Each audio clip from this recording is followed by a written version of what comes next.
Olá, nós estamos aqui com o ex-governador, ex-ministro, ex-deputado federal, ex-candidato à presidência da República em 2018, Ciro Gomes. Obrigada por ter aceitado aqui o convite, Muito senador. obrigado a você, Luciano. É um privilégio falar com vocês do Metrópole e você, o Guilherme, um abraço forte.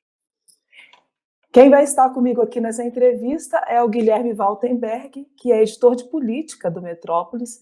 Guilherme, boa tarde. Boa tarde, Lu. Boa tarde, governador. É uma alegria aqui a gente conseguir bater esse papo, apesar da pandemia deixando a gente sempre muito distante, né? É isso aí, governador. Eu já começo perguntando para o senhor sobre esses protestos antidemocráticos, as ameaças veladas aí às instituições, às vezes nem tão veladas assim, né? Que dá uma clara impressão de que o país retrocedeu na política, no pensamento. Eu queria saber da opinião do senhor sobre isso. Olha, dominar a política pelo ódio e por paixões é, de fato, um momento absolutamente grave do gravíssimo problema real brasileiro. Eu tenho tentado, com a minha experiência, ajudar as pessoas que me dão atenção a compreender a dimensão da crise que nós estamos vivenciando. E ela explode, nesse momento, nas costas do povo brasileiro em três camadas. A primeira camada é que nós estamos no meio, e talvez ainda não estejamos no meio, daqui talvez ainda seja mais grave a sequência, da pior crise de saúde pública da história do Brasil. No momento em que nós conversamos, 51.271 brasileiros perderam a vida, e todos os estudos falam, já há estatísticas de subnotificação, de muitas mortes registradas com os sintomas da Covid, que estão aí não classificadas, porque não houve exame. O Brasil é o país que menos testa no mundo. Fala-se até em 25 mil mortes também por Covid, que não foram assim oficialmente registradas. E, mais grave, as simulações da comunidade científica internacional e brasileira são de que nós podemos chegar ali entre 80 e 120 mil brasileiros mortos. Isso é uma tragédia sem precedentes e o Brasil tem aí um presidente negacionista da ciência que fica prescrevendo como um charlatão remédios na televisão que não tem base científica, 3 vezes troca o Ministério da Saúde, o ocupa com generais e militares, nenhum deles com qualquer experiência no manejo da saúde pública. O Brasil é o país que menos testa, volto a dizer, é um país em que a doença está migrando num extrato social absolutamente perverso, ou seja, é uma doença que começa com os ricos que vão ao estrangeiro, cedia-se nos bairros elegantes das capitais e agora migra para as periferias e para os interiores, onde há uma gravíssima carência de atenção de saúde, especialmente de leitos sofisticados de UTI, respiradores, etc. A segunda crise, que também não está na ordem do dia ainda, pela atenção necessária que nós temos e pela absoluta ausência de qualquer visão do governo, um plano que seja para a gente botar defeito, elogiar, fazer sugestões, não há. O Brasil está destruindo, minha cara Luciana, entre 1 milhão e 1,5 milhão de empregos por mês, desde que o CAGED de abril já anotou 860 mil carteiras assinadas dadas baixas, no pior número da história. Isso projeta para um conjunto de quebras de pequenas empresas, especialmente, mas de todos os tamanhos, ao redor de 5,5 milhões a 6 milhões de empresas, o que sinaliza para uma queda entre 6% e 11%. O número aqui é porque os técnicos calculam que a oferta de crédito que o governo fez poderia atenuar 2, 3 pontos nessa queda. Mas eu que estou cá embaixo, vendo como as coisas estão acontecendo, conversando, sei que o crédito até agora não chegou, também por absoluta incompetência do governo do senhor Jair Messias Bolsonaro. E para não faltar nada, o Bolsonaro introduziu nessa gravíssima crise econômica sem precedentes e crise de saúde, uma crise política. Nessa, eu estou ficando otimista com relação às minhas melhores perspectivas. Eu dizia que o Bolsonaro não tinha força para promover um golpe, embora o querer dele seja esse, e que ele estava testando os limites dos homens e mulheres da República. Parece que ele se deu muito mal, né, nesses testes, porque eu vejo as instituições funcionando, operando, e ele agora está numa clara defensiva, especialmente porque ele sabe o que ele fez no verão passado. E o que ele fez no verão passado é que ele é um deputado medíocre ligado ao que há de mais podre na vida pública brasileira, especialmente no Rio de Janeiro. Ele é ligado às milícias e ele corrompeu os filhos nesta coisa do peculato vulgar de ter funcionário fantasma assinando recibo para eles botarem o dinheiro no bolso. E tudo isso parece que está aflorando a um só tempo, fazendo com que as instituições da República possam mostrar que a virtude da democracia vai se impor mais uma vez. O senhor conviveu aí com o Bolsonaro durante o período que o senhor esteve na Câmara dos Deputados, o senhor foi colega dele, né, de legislatura, e o senhor imaginava que, como é que o senhor explica essa ascensão dele com esse pensamento no Brasil hoje? Veja, o Bolsonaro é produto de uma causa ancestral a ele. Nós temos no Brasil, eu estou aqui com um banner, não sei se isso é impertinente, mas é porque eu estou dentro do meu quarto, então eu uso isso. Eu estou lançando um livro que ele ilumina um pouco essa compreensão estratégica do que está fazendo, do que está acontecendo no Brasil. Eu proponho para debater de que há uma crise estrutural na economia, no modelo econômico brasileiro, que se não for equacionada, não for compreendida e solucionada essa crise estrutural, ela vai desmoralizar todo e qualquer grupamento político que ocupe o poder no Brasil. E demonstro com essa história terrível. Né? A implosão do modelo antigo nacional desenvolvimentista aconteceu e precipitou a debacle do regime militar. Ali o regime militar termina na inflação, na corrupção, na decadência econômica do general Figueiredo. Em seguida, desmoraliza o espírito democrático, né, populista, embora, do Sarney, na hiperinflação. Depois desmoraliza o PSDB como força nacional, nunca mais ganha uma eleição a partir da frustração da reeleição do Fernando Henrique e da quebra por 3 vezes da economia do Brasil. Na sequência, o Itamar Franco tem ali um lapso que mostra que é possível você quebrar isso com outros valores, mas ele tem apenas um ano e pouco de governo. E vem o lulopetismo, que no momento mágico faz o Brasil acreditar que as coisas agora vão e termina de novo numa tragédia em que o Lula vai preso e a Dilma impedida e na esteira da produção da pior crise econômica da história do Brasil, que será superada agora pela tragédia do Bolsonaro, que também está desmoralizado. Portanto, a gente entender essa debate estrutural é que vai começando a explicar o Bolsonaro. O Lula expandiu o crédito de 15% para 55% do PIB, isso ampliou muito a capacidade de consumir da população brasileira. O Lula expandiu o salário mínimo, né, que teve o maior valor real da história e é o maior mecanismo de distribuição de renda no Brasil. Mas toda a lógica do projeto do Lula era expandir o consumo baseado em preços artificialmente altos dos produtos tradicionais brasileiros. Quando o Lula deu posse à Dilma, nós estávamos vendendo uma tonelada de minério de ferro por $190, o petróleo por $110 o barril. Quando a Dilma cai, esse mesmo petróleo estava sendo vendido a 30 e o minério de ferro vendido a $38.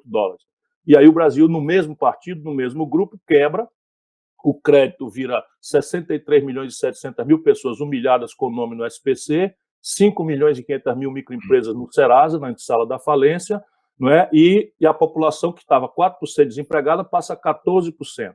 A Dilma adere à ortodoxia do Levy, estabelece uma taxa de juros de 14,25%, que aprofunda a crise econômica de uma forma dramática, faz um erro estratégico no manejo das contas públicas e isso deprimiu o investimento brasileiro, descontinuando projetos importantíssimos que tinham gerado muita popularidade, por assim resumir, uma coisa que já está longa a explicação, mas para fundo complexo a gente tem que ter a explicação real, senão a gente não vai achar o caminho.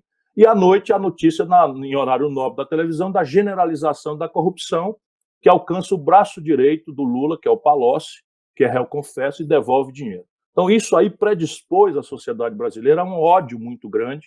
O motivo grande das eleições de 2018 foi um antipetismo odiento, raivoso, vingativo, por uma sensação de milhões de pessoas de que foram fraudadas, que foram enganadas, que sofreram estelionato eleitoral.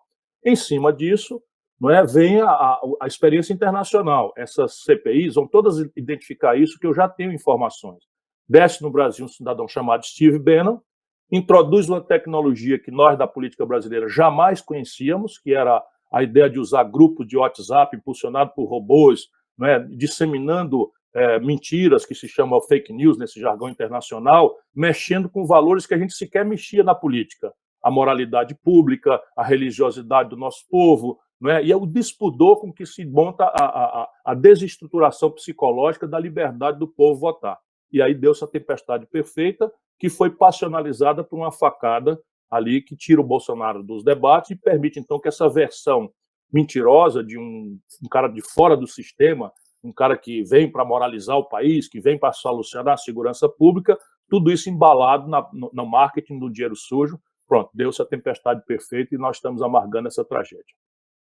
Ministro, o senhor, na hora que o senhor estava avaliando o momento atual da política, o momento social brasileiro também, o senhor destacou 3 crises: a pandemia, a crise econômica, que de certa forma também é consequência da pandemia, mas não necessariamente só, e a crise política, que ela é totalmente relacionada ao governo atual.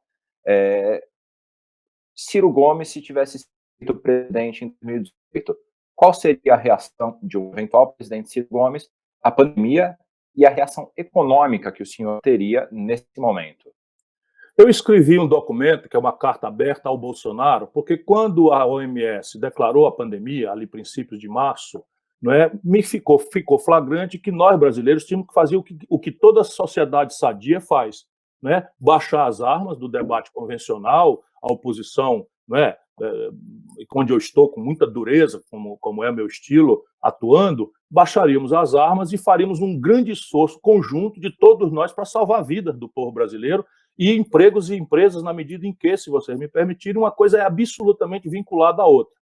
Que não é a minha desagradável surpresa, o Bolsonaro sai na direção oposta. Então, o que eu faria? Aquilo que está escrito numa carta que foi expedida, é pública essa carta, no princípio de março. Eu convocaria, porque a Federação Brasileira é assim, uma reunião de todos os governadores e a representação dos prefeitos, determinaria em audiência com eles um lockdown severo, a partir de um isolamento social radical, radical mesmo, o máximo radical possível, e estabeleceria uma ajuda de uma vez só, que seria mandada por um cartão de débito pelo correio, para evitar aglomerações no valor de R$ 1.800.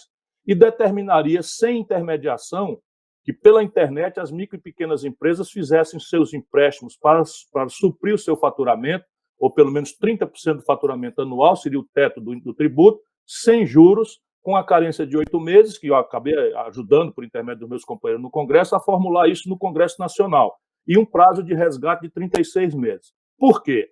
Porque isto era a recomendação da ciência, isso era a recomendação dos experts, e isso era já a melhor prática de quem conseguiu debelar o vírus com êxito no mundo. Nós tínhamos já a experiência da China. A China, não é, tem 1 bilhão e 200 milhões de habitantes, morreu menos gente do que no Ceará. Isso a gente tem que entender por que aconteceu num país que tem 1 bilhão e 300 milhões de habitantes, morreu menos gente do que o Ceará. Depois a Alemanha. A Alemanha também fez a mesma prática, que é isso que eu teria feito. Depois a Coreia do Sul fez a mesma coisa, introduzindo uma coisa que o Brasil também não fez até hoje, que é a testagem em massa. Porque só o teste em massa é que permite você saber de forma georreferenciado, com endereço, como é que está indo o pico, como é que está a intensidade, se está evoluindo, se está involuindo, onde é que já pode descomprimir, enfim. Foi isso que fez a Nova Zelândia. Portanto, eu não estaria inventando a coisa, senão fazendo, já com a experiência de outros povos, né, o que tinha que ser feito, que, aliás, é o que está sendo feito, por regra, na América do Sul, salvo o Brasil. Então, não é por acaso que os 3 grandes governos negacionistas do mundo, que são conectados entre si, patrocinaram a maior mortandade. É o Trump nos Estados Unidos, 115 mil mortos, é o Bolsonaro, 51 mil mortos no Brasil, e o primeiro-ministro da Inglaterra, do Reino Unido, que tem também 38 mil mortos ali. Os 3 têm por característica isso, a negação e a incapacidade de enfrentar o problema de colapso de renda do povo com a presteza necessária, com a objetividade necessária. Em ambiente de depressão econômica, você tinha 10 alternativas de financiamento dessas providências que eu estou propondo, não é? E elas também estão propostas no processo. Né? O Brasil tinha, naquela data, ainda hoje tem, mais de R$ 1 trilhão no Caixa Único do Tesouro Nacional, são recursos vinculados, uma leizinha no Congresso que passaria fácil, ou uma liminar do Supremo desvincularia quanto fosse necessário. O Banco Central brasileiro tirou do seu caixa R$ 1 trilhão, entregou na mão dos bancos sem normatizar, e até hoje os bancos empossam esse dinheiro, não emprestam para as empresas, ou vivem criando pretexto de garantia, de reciprocidade, de seguros, de juros impagáveis, de cadastros impossíveis de serem superados, e no fim da tarde pega esse dinheiro que o governo empossou lá, dinheiro público do caixa do Banco Central, e empresta para o próprio governo, confiados de que a grande mídia não vai relatar isso, porque tem muita gente, de novo, ganhando muito dinheiro com a tragédia econômica e a tragédia de saúde pública no Brasil. Sobre a crise política, o senhor destacou que, na sua avaliação, as instituições... Por que eu falo em lockdown? Só um minutinho, Guilherme. Por que eu falo em lockdown radical e desses exemplos? Eu vou explicar para o povo. Porque quanto mais radical e severo for o isolamento social, menores e menos continuadas são as consequências econômicas. Percebe? Então, se você faz um lockdown de um mês radical, o vírus morre, você tem 5 mil, 7 mil, 8 mil mortes para lamentar, para chorar, mas não são 51 mil, não são 80 mil, e o faturamento das empresas, ao invés de ser 3 meses, 4 meses, como está sendo a perda, vai ser de um mês. Portanto, o custo de indenizar esse prejuízo econômico também é mais praticável pelo setor público. Uhum. O senhor destacou que, na sua avaliação, as instituições estão funcionando agora, que o Bolsonaro, ele vem sendo alvo de uma série de operações, não necessariamente ele, mas pessoas próximas a ele, vem sendo alvo de operações do Ministério Público, das Polícias Federal e Civil, e o senhor avaliou, então, que, na sua opinião, as instituições estão funcionando. Não tem muito tempo, o senhor e pessoas que estão próximas ao grupo do senhor avaliavam que não havia ainda a condição político-social de um eventual impeachment. O senhor acha que isso daí está mudando, que a condição para o impeachment está começando a aparecer ou ainda não? Sim, Guilherme. O impeachment, é bom que a gente ilumine essa discussão para o nosso povo também, ele é um processo jurídico e político, não é? Por que se pode chamar de golpe aquilo que aconteceu com a Dilma? É porque a parte política foi feita, mas a parte jurídica não existiu. A parte jurídica é o seguinte: o presidente ruim, o remédio não é impeachment, é voto. Né? O presidente só pode ser impedido se ele tiver cometido de caso pensado, ou seja, nós chamamos em direito dolosamente, crime de responsabilidade. E o crime de responsabilidade é descrito na lei o que é. Portanto, pedalada fiscal é um pretexto, uma coisa contábil que é praticada no 8º escalão por todos os governos e que, evidentemente, o presidente da República lá sabe o que é XPTO-WJ num decreto de suplementação orçamentária. Voltando aqui, na parte jurídica é fecunda, é muito robusta a prova de que o Bolsonaro comete de forma dolosa, ou seja, de caso pensado, reiteradamente crime de responsabilidade como tal descrito na lei. Primeiro, atenta contra o regular funcionamento das instituições. Todo o Brasil assistiu perplexo, não uma, mas muitas vezes o Bolsonaro, por exemplo, numa vai na porta do quartel-general do Exército, do qual ele é o comandante em chefe, confraternizar, dizendo eu sou vocês, vocês são eu, com gente que estava ali dizendo o que queria. Intervenção militar, fechamento do Congresso Nacional, fechamento do Supremo Tribunal Federal, AI-5, leia-se, censura à imprensa, tortura, violência política, fechamento de sindicato, fechamento de entidades estudantis, censura aos artistas. Isso é o que o AI-5 representa, em resumo, trágico. Não é? Então, esse crime ele cometeu e o Brasil inteiro é testemunha. O segundo, atentar contra a saúde pública. Na medida em que ele, por gestos e palavras, ele vai na contramão da ciência, desqualifica as orientações dos governadores, apreende respiradores, não contrata e abre uma confusão diplomática que nos deixou indefesos diante da falta de equipamentos, porque o único país que tinha excedentes era a China, e eles, para fazer o serviço sujo da propaganda de Donald Trump, abriram uma confusão diplomática. Então, ele atenta e promove o genocídio. Há aí até uma representação nossa, do PDT, no Tribunal Penal de Haia por genocídio, além de se falar nas populações tradicionais indígenas que, nesse momento, estão sendo contaminadas ante a absoluta omissão do governo federal. Isso vai causar gravíssimos constrangimentos para o nosso país, talvez de forma muito continuada para o futuro. Depois, quando ele se apropria das instituições, tenta controlar a Polícia Federal, tenta controlar a Procuradoria-Geral da República, controla a Controladoria-Geral da União, monta milícias nos estados encravadas dentro das PMs e das polícias civis, etc., ele trabalha para obstrução da justiça, o que também é crime de responsabilidade. Esse fato jurídico é demonstrável por qualquer brasileiro que tenha observação disso. Porém, o fato político é o seguinte: 1/3 dos brasileiros no Sul e 1/4 dos brasileiros entre o Centro-Oeste, o Norte e o Sudeste brasileiro ainda apoiam o senhor Jair Messias Bolsonaro.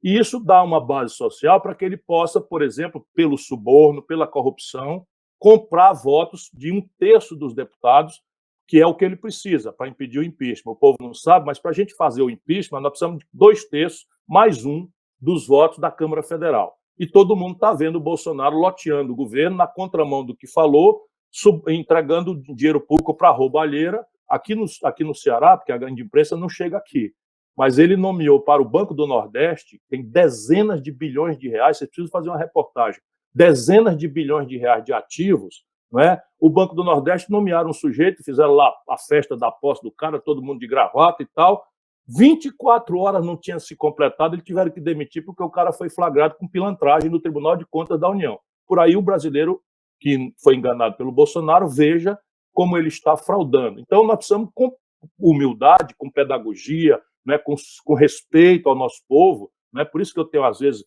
zanga, porque fica o petismo chamando nosso povo de gado, chamando nosso povo de fascista. Eu acho que não está errado, eu acho que nós temos que ter humildade para nos reconciliar com o povo. E acho mesmo que ali, por setembro, quando essas mortes terríveis e mais o debacle econômica revelarão o governo trágico que nós temos, eu acho que a democracia terá nessa ferramenta o seu caminho de se proteger, o impeachment.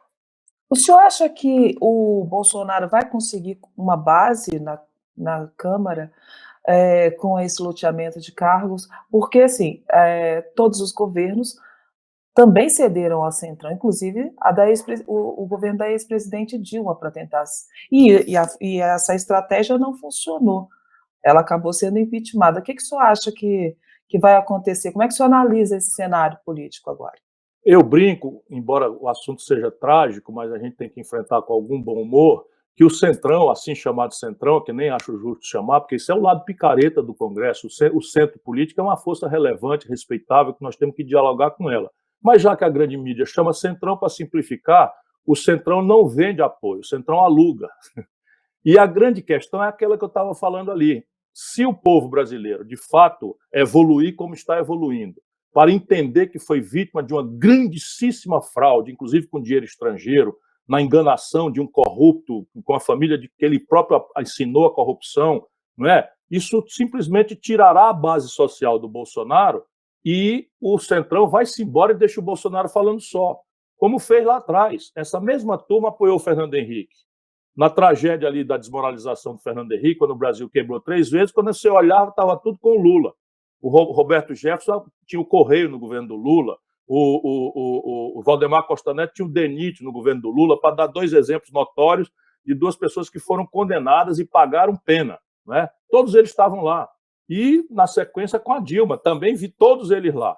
Eu me lembro lutando contra o impeachment, né? Fui conversar com ministros ligados a eles e tal. Nós estavam todos arrumando a gaveta e tchau, Dilma, tchau, querida, como ela própria falou. E isso é o que vai acontecer com o Bolsonaro. Eles vão roubar, vão tirar tudo que puderem, e se o povo brasileiro indicar vamos dizer, a repulsa, o repúdio ao Bolsonaro, cada um deles acha um pretexto e cai fora. Por quê? Porque o grande juiz numa democracia, graças a Deus, é o povo, é a opinião pública.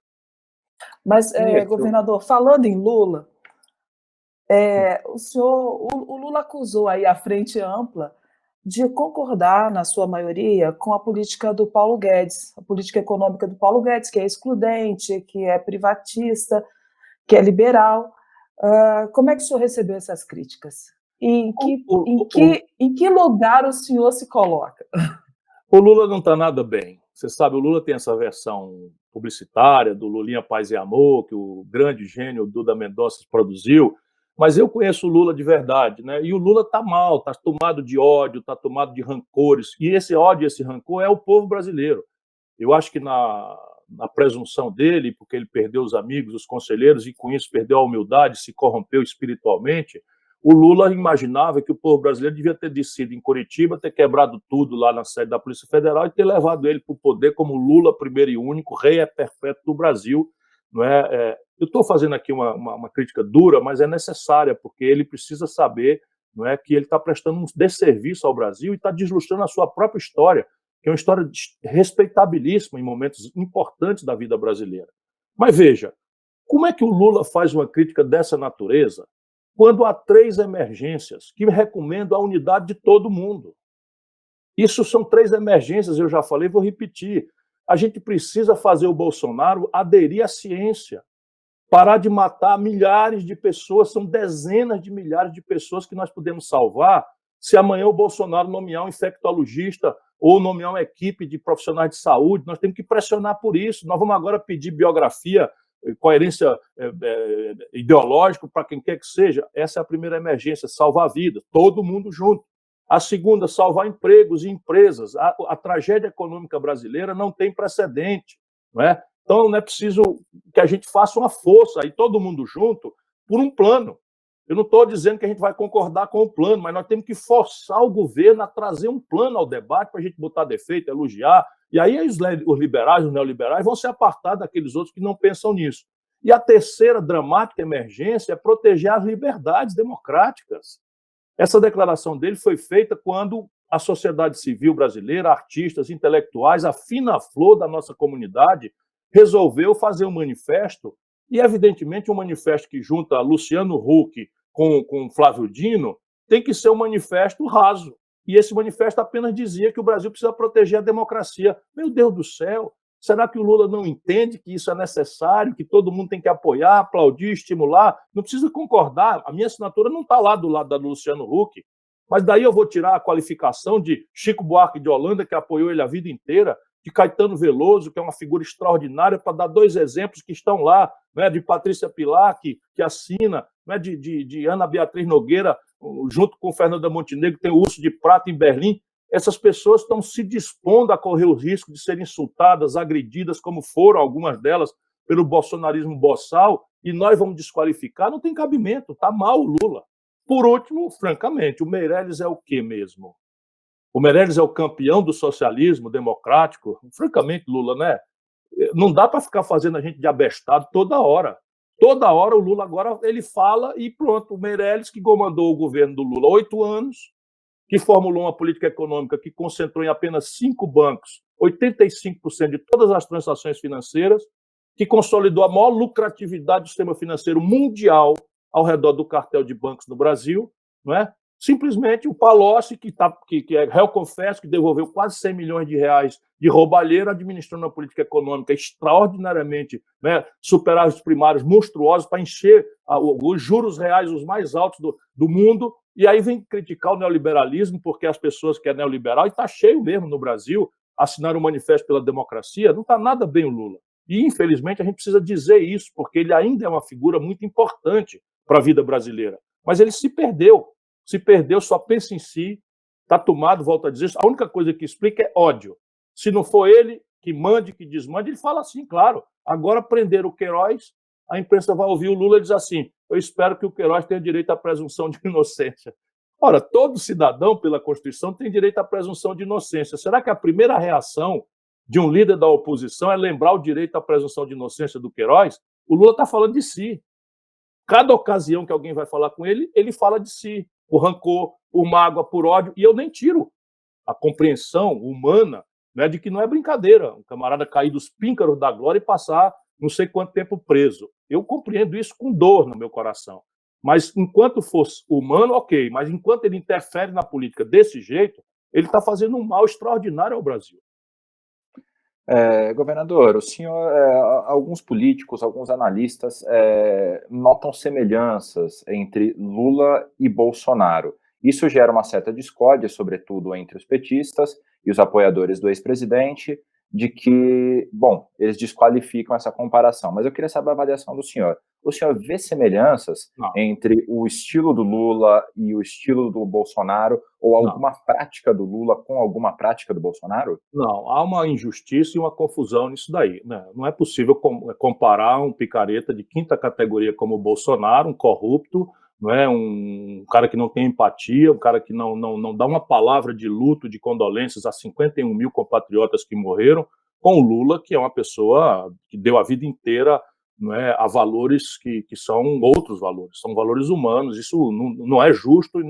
Qual é a confusão? A confusão é que a América Latina, né, e o nosso Brasil às vezes se esquece que nós somos dessa latinidade, tem um traço na política que é o caudilismo, que é a exacerbação do culto à personalidade, o buraco de ideias, a ideia de que deixa que eu chuto, venha comigo e deixa que eu faço e tal. Mas isso não é uma coisa que equaliza o Lula com o Bolsonaro. Isso daí é um fenômeno global e hoje, funcionalmente, os ódios e paixões que os dois representam aperfeiçoam-se um na militância do outro.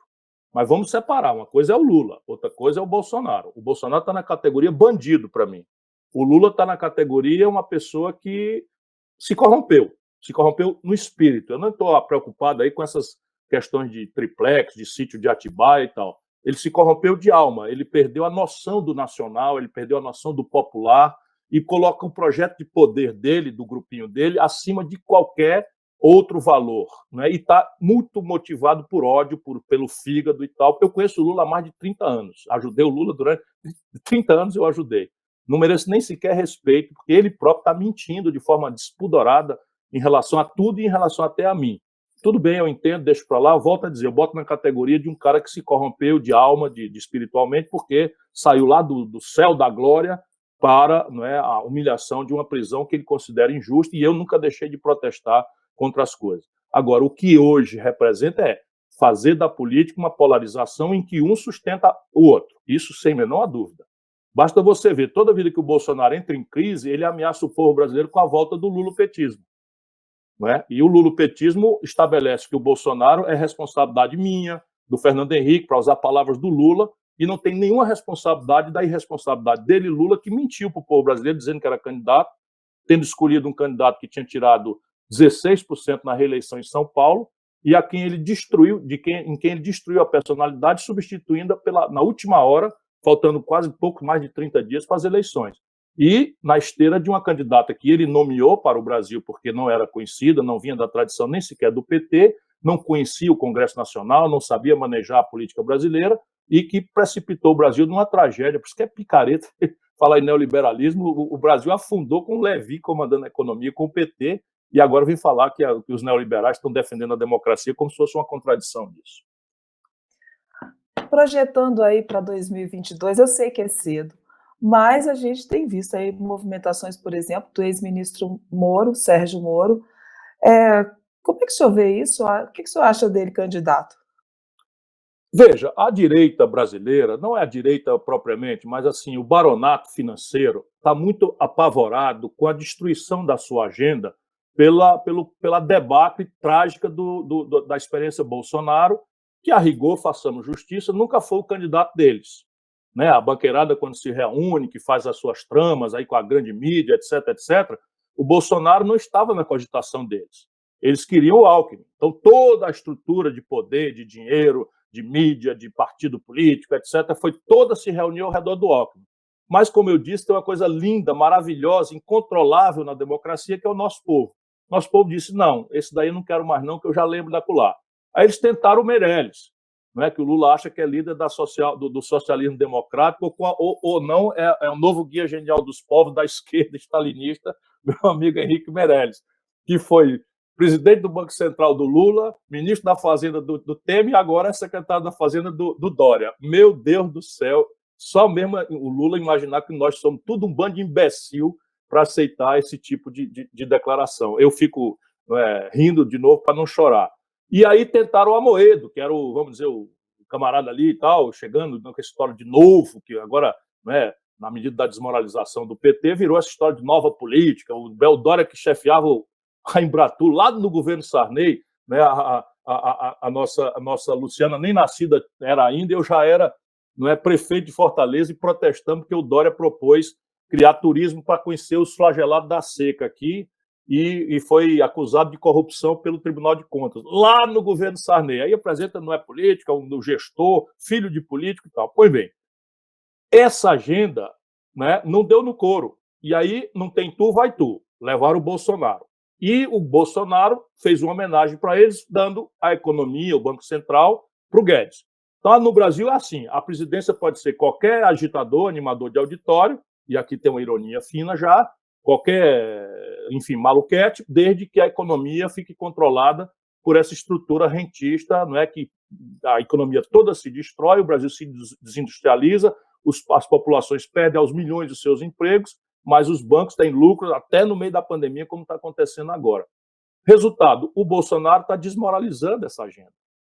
E eles estão desesperados. Então, nesse momento, eles vão testar 3 nomes. Eles vão testar o Moro, que tem notoriedade e tal, e o Moro é o monotema da corrupção.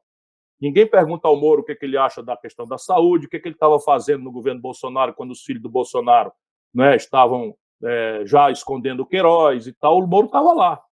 O Moro estava lá, mas tudo bem. Então vão empacotar o homem contra a corrupção, um juiz que sai de ser juiz, condena um político e depois vai ser ministro do outro político que ganha a eleição, vai falar em decência. Só no país do Bolsonaro a gente pode acreditar nisso. Vão tentar. Vão tentar o Luciano Huck. O que é o Luciano Huck? É o outsider, o fora da política, é o camarada que faz caridade, que fala em desigualdade, porque recebe R$ 1 milhão de patrocinadores, dá R$ 100 mil para um miserável comprar um carro de segunda mão, na televisão, naturalmente, todo mundo vê na caridade, e bota 900 mil no bolso e compra jatinho com dinheiro do BNDES, subsidiado do povo brasileiro, e não paga IPVA quando o motoqueiro que entrega, né, comida aí das madrugadas, correndo risco, paga IPVA da motocicleta dele. E vão tentar o Dória. Né? Isso, nesse momento, é o que vai acontecer. Do nosso lado, nós vamos ver se o Lula vai querer repetir a dose de transformar o Brasil num laboratório do PT, ou da burocracia lulopetista, melhor dizendo, porque tem muita gente no PT vendo essa maluquice, e eu vou levar o projeto que já teve 14 milhões de votos de construir um caminho diferente, não é, que previna o Brasil desses ódios e paixões e construir uma alternativa de projeto que não dependa de salvadores da pátria que não existem. Governador, como é que o senhor avaliou essa ida recente, primeiro a saída do governo do Abraham Weintraub, e a ida dele para os Estados Unidos, e também a nomeação dele como diretor do Banco Mundial? Como é que o senhor avalia esse movimento do governo Bolsonaro? Bom, isso é um crime chamado desvio de finalidade. Isso é tudo improbidade administrativa civil, não é? Mas isso daí é crime também, né? Desvio de finalidade é grave, e isso está completamente tipificado. Por quê? Porque os americanos, através de um decreto do presidente Trump, não é, determinaram a proibição de qualquer pessoa que tivesse circulado pelo território brasileiro, não tendo a cidadania norte-americana, está proibido de acessar o território dos Estados Unidos. Portanto, tem um decreto assinado pelo Trump isolando o Brasil, assim como a Europa também, porque o Brasil virou o epicentro da contaminação graças à incompetência criminosa do Bolsonaro e da equipe dele, chefiada pelo general Pazuello. Não podemos esquecer isso. Quem está comandando o Ministério da Saúde é um general da ativa, com 23 militares, nenhum com qualquer experiência em saúde pública, comandando a saúde do Brasil em meio ao genocídio que já matou 51.507 pessoas. Eu não vou deixar ninguém esquecer isso, para que a gente não alimente ilusões, né, jamais de outra vez no nosso país. Pois bem, e aí o que faz o Bolsonaro? Demite publicamente o Weintraub, ele usa o passaporte diplomático, que já teria expirado, para perfurar a fronteira norte-americana, né, fraudando o decreto, porque já não era mais ministro, portanto, o visto de diplomata que ele tinha, o visto A1, já não devia mais valer. E chegando lá, abre-se a polêmica e o Bolsonaro é acossado pelo Tribunal de Contas da União. E o que faz o Bolsonaro? Refaz o ato e mostra que a demissão foi um dia depois do que ele republicou, por incorreção. Ou seja, o Bolsonaro usa o poder brasileiro assim como ele se acostumou a usar o gabinete dele. Ele usa como se fosse a casa da mãe Joana, como se fosse a picaretagem dele, e ele não tem nível, e não tem assessoramento. Isso é que mais me choca, né? Os generais ao redor dele, eu pensava que iam moderar o Bolsonaro. Pelo contrário, o Bolsonaro está boçalizando e bolsonarizando esses generais politiqueiros que o cercam, algum até da ativa. Nós estamos transformando o nosso país numa república de banana. E lá na América do Norte, agora nós estamos arriscados a um vexame de duas naturezas. Uma, se o Departamento de Estado souber, lá nos Estados Unidos, eles costumam usar exemplaridades. Ele vai ser expulso de lá. Se contemporizar, o Trump vai pagar caro, porque ele está em processo eleitoral, o Trump será denunciado, né, por fraude no seu próprio decreto. Porque o decreto do Trump, eu li, diz que se alguém utilizar de mecanismos fraudulentos ou nominais para perfurar aquela coisa, será expulso de lá. Então, se o Trump não expulsar, e já está todo mundo lá, a oposição já está criticando. Vamos supor que o Trump engula essa, e não há nenhuma razão para isso, ele fica. O Weintraub vai para uma instituição em que os outros países estão todos envergonhados. Eu mesmo assinei um abaixo-assinado que já passou de 10 mil assinaturas de gente, menos eu, qualificadíssima, mostrando que ele é um fascistoide que não cabe no Banco Mundial. O camarada não sabe falar português, como é que vai se virar no inglês lá? Não é? O camarada tem uma história de administração ruinosa num banco privado no Brasil, ou seja, é o governo brasileiro usando o governo e as instituições públicas ao bel prazer dos apetites particulares do bolsonarismo boçal. A prisão do ex-assessor Fabrício Queiroz meio que escancarou aí os negócios da família Bolsonaro. E o senhor acha que isso aí é uma condição para que o Rodrigo Maia coloque o impeachment de Bolsonaro em tramitação? O senhor acha que é o momento?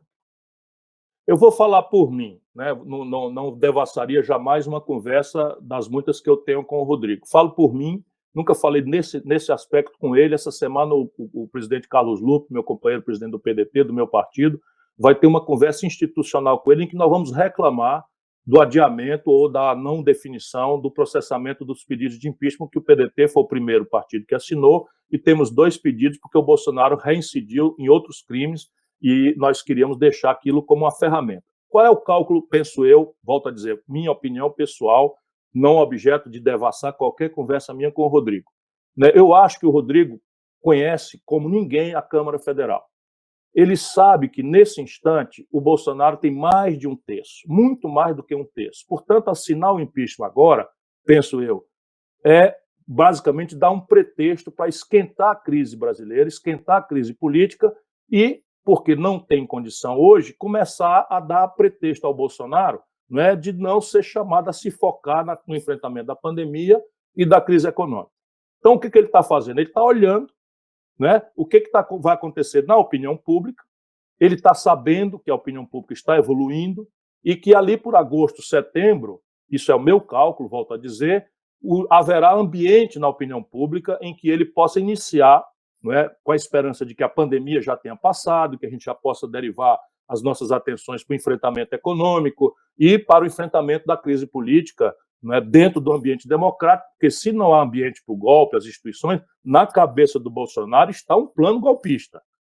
O que ele está é perdendo a condição de quebrar a hierarquia das Forças Armadas, que ele está tentando. Ele disse naquela reunião que ele tem um sistema particular de inteligência em que tem um capitão de infantaria no Ceará, ou seja, para ele, o capitão reporta ao presidente da República sem passar pela cadeia de comando da 10ª Região Militar, que é sediada em Fortaleza. Ele está quebrando, aliás, sendo o velho Bolsonaro, que foi banido do Exército porque quebrou a hierarquia, a disciplina, traiu seus superiores e queria soltar uma bomba como argumento para melhorar salário. Isso as pessoas talvez todas não saibam, mas essa é a história do capitão Jair Messias Bolsonaro. Então, eu vejo, na minha opinião, o que o Maia está vendo é isso. É que o ambiente popular só estará amadurecido ali por volta de setembro, e aí acredito que nós teremos essa ferramenta andando. Governador, o senhor tem postado aí vídeos bem interessantes, cantando músicas da Cher, não? Deixa eu só completar o meu argumento. Tá, não fora essa a intenção, ele tinha a faculdade de mandar arquivar os pedidos.